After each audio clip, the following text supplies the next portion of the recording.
सध्या नागपूर शहराची काय परिस्थिती आहे? तुम्ही नागपूरमध्ये दाखल झालेला आहे, कोणकोणत्या भागाची पाहणी करणार आहे, काय करणार आहे? नागपूरमध्ये काल जी दुर्भाग्यपूर्ण घटना झाली त्यामध्ये 33-34 पोलिसांना जबर आणि काही मारहाण झाली आहे, काही ठिकाणी जबर मारहाण झाली आहे, पोलिसावर दगडफेक झाला आहे. सोबतच 5 नागरिकांनाही त्या ठिकाणी मार लागला आहे. 2 ICU मध्ये आहे, बाकी तर 3 आज सकाळी डिस्चार्ज झाले आहे. जवळपास 45 वाहनाची तोडफोड झाली. नागपूर शहरामध्ये शांतता राखणे, सर्व समाजांनी नागपूर शहराला शांत ठेवणे आणि सोशल मीडिया अकाउंटवरनं ज्या चुकीच्या बातम्या, चुकीच्या अफवा पसरवल्या जात आहेत त्यावर आमचं लक्ष आहे. प्रत्येक सोशल मीडिया अकाउंटला आम्ही ट्रॅक करतो आहे. कुणी अफवा पसरवल्या, कुणी त्या ठिकाणी अफवाचा बाजार केला त्यामुळे घटना घडल्या तेही आम्ही शोधतो आहे. काही ठिकाणी 163 कलमांतर्गत आम्ही तनापूरमध्ये ज्या ठिकाणी भाग आहे त्या ठिकाणी लावलेला आहे. मला असं वाटतं की सरकारची भूमिका एवढीच आहे की नागपूर शहरामध्ये हिंदू मुस्लिम आम्ही सर्व एकत्रितपणे राहतो. कधीही नागपूर शहरामध्ये अशी त्या ठिकाणी घटना यापूर्वी घडली नाही, पण ज्या समाजकंटकांनी जाणीवपूर्वक अशी घटना घडवली आहे खरं तर त्यांच्यावर कारवाई झाली पाहिजे आणि नागपूरमध्ये सर्व समाजाने पुन्हा एकदा एकत्र येऊन, हिंदू असो मुस्लिम असो, सर्वांनी एकत्र येऊन या समाजकंटक जे नागपूरला गालबोट लावत आहे त्यांच्यावर त्या ठिकाणी त्यांना कोणी समर्थन करू नये. जे समाजकंटक समाजाला भडकवतात त्याला कोणी सपोर्ट करू नये आणि नागपूर शहराला शांत ठेवलं पाहिजे. मी आता पोलीस कमिशनर आणि जिल्हाधिकारीकडे जाणार आहे, संपूर्ण घटनेचा आढावा घेणार आहे.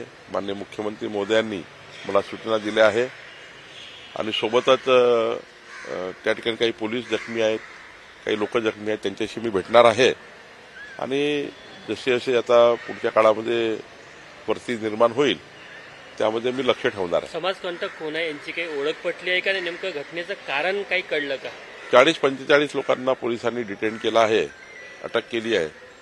आता अजून काही लोक अटक होतील, पण मूळ कारण काय आहे, मूळ कारणापर्यंत पोलीस जोपर्यंत अंतिम कारणापर्यंत जात नाही तोपर्यंत मी आपल्याशी बोलणं योग्य नाही.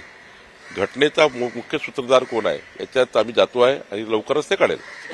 स्थानिक हिंदूंचा असा आरोप आहे की त्यांच्या घरांना ठरून लक्ष केलं गेलं, कुठेतरी सुनियोजित पद्धतीनं हा संपूर्ण हल्ला होता. एकदा ते सांगितलं की पोलिसांचा एकदा मी पूर्ण रिपोर्ट घेतल्यावर यावर मी नक्की बोलेल. पण आज तर महत्वाचं काय आहे, आज आपल्याकरता, मीडियाकरता, तुमच्या माझ्याकरता, नागपूरकराकरता महत्वाचं काय आहे की नागपूर शांत ठेवणे, नागपूरमध्ये कुठलेही त्या ठिकाणी अशांतता तयार होणे याची काळजी घेणे ही आपली जबाबदारी. शहराच्या बाहेरनं काही हल्लेखोर आले होते, काही लोक आले होते, त्यासोबतच पोलिसांचं सुद्धा दुर्लक्ष या संपूर्ण प्रकरणावर होतं. नाही, प्रवीण दटके काय बोलले, पण मी आता पोलीस कमिशनरला जाणार आहे आणि जिल्हाधिकारी राहणार आहे. पूर्ण घटनेचा मी आढावा घेणार आहे. दुपारी 2 वाजता मुस्लिम समुदाय तिथे तैनात झाला होता दुपारी 2 वाजता, तरी मात्र संध्याकाळी 7:30 वाजता ही घटना घडलेली आहे. पोलीस प्रशासन कुठेतरी कमी पडली काय? मला तेच विचार सांगायचा आहे की जोपर्यंत मी पोलिसांकडनं, प्रशासनाकडनं आणि जनतेकडनं दोन्हीकडनं संपूर्ण याचा रिपोर्ट माझ्याकडे येत नाही तोपर्यंत पोलिसांचा दोष आहे की याचा दोष आहे, त्याचा दोष आहे, योग्य नाही. पोलिसांनी त्या ठिकाणी मोठ्या प्रमाणावर पोलिसांना मारहाण झाली आहे, मोठ्या प्रमाणावर पोलिसावर अटॅक झाला आहे, त्यामुळं त्यांची बाजू महत्वाची आहे. तर निश्चितपणे याच्यामध्ये पूर्ण चर्चा झाल्यावर मी आपल्याशी बोलेन. संचारबंदी कधीपर्यंत असणार आहे? हे जोपर्यंत हे तणावपूर्ण शांतता याचा शेवटी अनालिसिस पोलीस करतात, त्या ठिकाणी जिल्हाधिकारी करतील आणि मग निर्णय घेतील.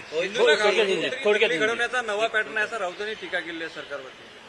देखिए, नागपुर में जो दुर्भाग्यपूर्ण घटना हुई है इसके पहले कभी भी नागपुर ने ऐसा देखा नहीं है. हम सब लोग बचपन से नागपुर में रहते हैं, सभी समाज, सभी धर्म को लेकर हम काम करते हैं और जिस प्रकार से घटना हुई है कोई तो भी षड्यंत्र का भाग है और जिस प्रकार से पुलिस जख्मी हुए हैं, 34 पुलिस जख्मी हुए हैं, 4-5 नागरिक भी उसमें जख्मी हैं. तो गाड़ी की तोड़फोड़ की गई, जमाव तैयार किया गया, जिस प्रकार से वह घटना हुई है, माननीय मुख्यमंत्री जी ने कल से इसका पूरा जायजा लेकर सेकंड टू सेकंड उन्होंने मिनट टू मिनट चर्चा की है। मैं भी रात भर इस घटना की तरफ पूरा ख्याल देकर हूं, लेकिन जो मुख्य इसमें सूत्रधार होंगे उनको पकड़ना हमारा जवाबदारी है। दूसरा, दोबारा ये घटना ना हो महाराष्ट्र में और नागपुर में, इसकी भी हमारी प्राथमिकता है। दो समाज को सामने आमने लाने वाले जो लोग हैं उनको भी हम ढूंढेंगे। सोशल मीडिया अकाउंट के ऊपर जो गलत तरह से सोशल मीडिया अकाउंट पे जो यहाँ पे झूठी खबरें फैला रहे हैं उनको भी हम ट्रैकिंग कर रहे हैं। कौन सोशल मीडिया वाले हैं जो झूठी खबरें फैला रहे हैं और वातावरण खराब करने का प्रयास कर रहे हैं, वो भी हम चेक कर रहे हैं। और निश्चित रूप से नागपुर शहर में और महाराष्ट्र में दोबारा ऐसी घटना नहीं होनी चाहिए, कोई भी बयानबाजी नहीं होनी चाहिए, इसका भी हम पूरा ध्यान रख रहे हैं। मुझे लगता है कि नागपुर में इसके पहले ऐसा कभी हुआ नहीं। नागपुर की जनता समझदार है।